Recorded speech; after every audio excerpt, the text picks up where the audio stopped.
the banking sector is bracing for at least 60 new stressed corporate accounts which are likely to face insolvency action in the coming few weeks since they have not been able to find a resolution plan that can ensure that this doesn't happen. Remember that that under the RBI's February 12th guidelines, accounts which had defaulted as of March 1st and where the entire banking sector's exposure exceeds 2,000 crore would have to be resolved in the following 180 days. That is before the 27th of August. If the banks fail to do so, then these accounts will face insolvency action. That is what the Reserve Bank of India had said in its guidelines. Now that bankers have been able to have not been able to actually find any resolution schemes and have not been able to resolve these accounts outside the NCLT, they are likely to face insolvency action.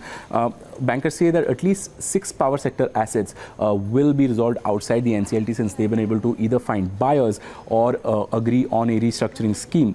Of course, not all bankers have signed these restructuring schemes, and this is a process that will take another few days. But they're confident that before the deadline ends, they will be able to resolve these assets. Of these 6 assets, what bankers are telling us, telling Bloomberg Quint, is that Coastal Energen as well as Jayaprakash Power Ventures are 2 such companies where resolution schemes have been finalized by some of the lead bankers, and some of the smaller bankers are yet to fully sign and get on board. However, remember that for the 60 accounts that we mentioned earlier, which are likely to see the insolvency action, the banking sector exposure cumulatively is over 3.5 lakh crore. So that's a large portion of the stressed asset book which will move to the NCLT for insolvency procedures.